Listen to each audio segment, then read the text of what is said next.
Bonjour. Bonjour. Comment tu vas? Je vais très très bien. On t'appelle comment? Présente-toi pour mes abonnés et pour toutes les personnes qui ne te connaissent pas. Alors, je suis Stéphane Sacré. Mon surnom sur les réseaux sociaux, c'est l'Excès. Je suis créateur de contenu ivoirien vivant à Paris. Je chante, je suis acteur, j'anime des événements et des émissions.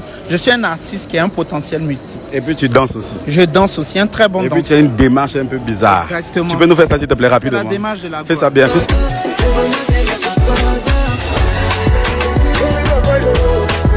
Dis-nous, c'est ta première fois au Congo-Brazzaville? C'est ma première fois au Congo-Brazzaville et je réalise mon rêve. C'est un rêve éveillé, oui. C'est un rêve éveillé que je vis parce que je suis un grand fan de Roga Roga et Extra Musica.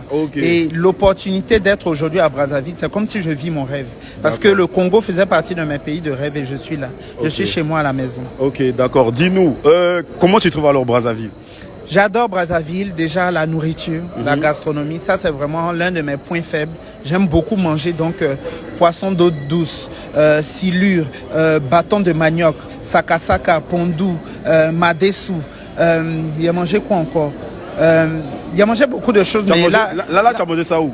Dans un restaurant? Oui, j'ai mangé ça dans des restaurants. Oui, le Mami Wata, c'est mon adresse préférée. Oui, oui. Là, en ce moment, c'est ton adresse préférée? Oui, c'est mon adresse préférée parce que j'ai mangé 2 fois là-bas avec notre groupe avec lequel on est venu. On a tenu absolument à manger 2 fois au Mami Wata. Wow. Et puis, on découvre plein d'autres choses. Ouais, voilà et tout. Est-ce qu'il y a encore autre chose que tu as aimé?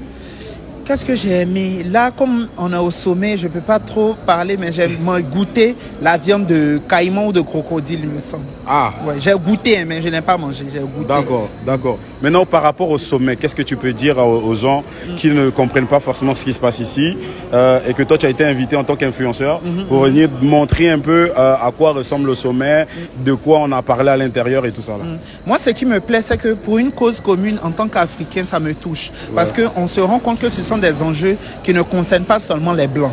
Aujourd'hui, protection de l'environnement, changement climatique, même ici à Brazza, on ressent. Souvent, il y a des périodes où il est censé faire chaud, mais il pleut. Ce sont des choses qui doivent nous interpeller. C'est-à-dire que même dans nos habitudes, même de tous les jours, on doit savoir que l'environnement, ça ne concerne pas seulement l'Occident. Nous aussi, Africains, on doit en prendre conscience. C'est-à-dire que dans notre façon même de consommer, c'est-à-dire que manger, la façon de manger pas mal de fruits, réduire les viandes aussi. Manger bio en fait. Manger bio pour réduire, pour protéger l'espèce animale. Par exemple, l'électricité à la maison. On a souvent des problèmes d'électricité qui touchent la plupart des pays africains. Quand tu es dans une pièce, que la pièce, tu n'utilises pas la pièce, par exemple, dans la chambre, tu éteins la lumière. Ce sont des petites habitudes qui, au quotidien, auront un impact si nous tous, on prend les choses en main. Tu branches ton chargeur, tu finis de brancher ton chargeur, tu débranches. Exactement. Parce que même le chargeur étant branché, sans forcément le téléphone, ça consomme l'électricité. C'est des petits trucs où chacun de nous, on doit vraiment en prendre conscience et tout, parce que ça nous concerne nous tous. Et nous, étant qu'Africains, ce sommet tombe à point. Comme ça, ça va éveiller les consciences. Comme ça, ça va réveiller et tout les personnes qui ne se rendent pas compte forcément aujourd'hui. Exactement. Donc là, vous êtes venus tous en groupe? Vous êtes pratiquement combien? Nous sommes à peu près une trentaine. Voilà, une trentaine, voilà, de tous les pays différents d'Afrique. Et on évolue chacun dans des domaines d'activité différents. Le but aussi, c'est de montrer que on est venu pour un événement qui concerne l'environnement et la protection de l'écosystème, mais aussi, il y a des beaux trucs à montrer aussi au Congo. Il y a le côté lifestyle. Par exemple, moi, hier, je suis allé faire des photos avec les sapeurs de Bakongo. On est allé visiter le parc national, la réserve nationale des Lesio Luna, pour voir les gorilles et tout ça. On est allé voir le lac bleu. Il y a d'autres personnes qui vont montrer aussi au beach. Pour montrer le beach. Et Kinshasa qui est juste à côté. Voilà, exactement.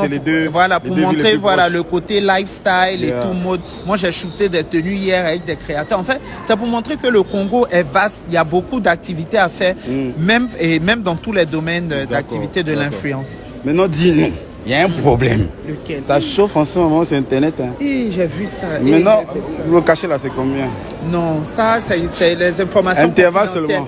Parce que intervalle seulement. Non, ça c'est vraiment. Même toi aussi, tu peux pas dire. C'est confidentiel, mais il y a une chose à dire.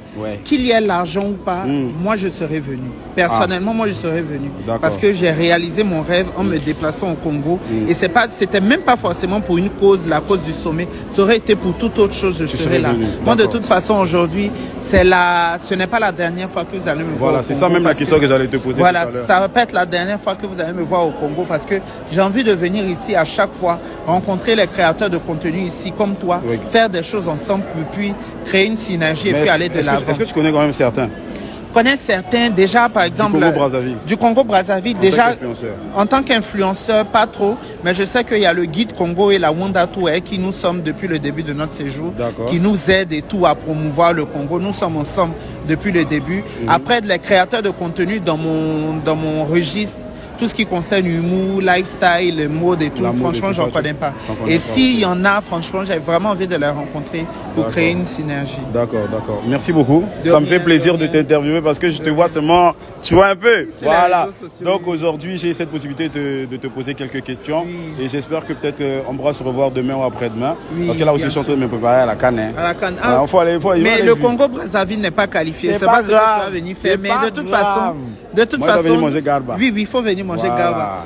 Ne venez pas forcément pour supporter une équipe. Venez, on va vous recevoir comme vous m'avez reçu ici. Merci beaucoup. Ça va être un plaisir de toute façon. Voilà, merci beaucoup. Donc, on te souhaite de passer un très bon séjour au Congo-Brazzaville. Et vraiment, j'espère que tu vas revenir très très vite. Je vais revenir très vite. Ok, allons ensemble. Là, il commence à voir l'accent. Là, tu vois rien. Déjà. Salam alaikum. Dans un micmac, vous va, boum, boum, boum.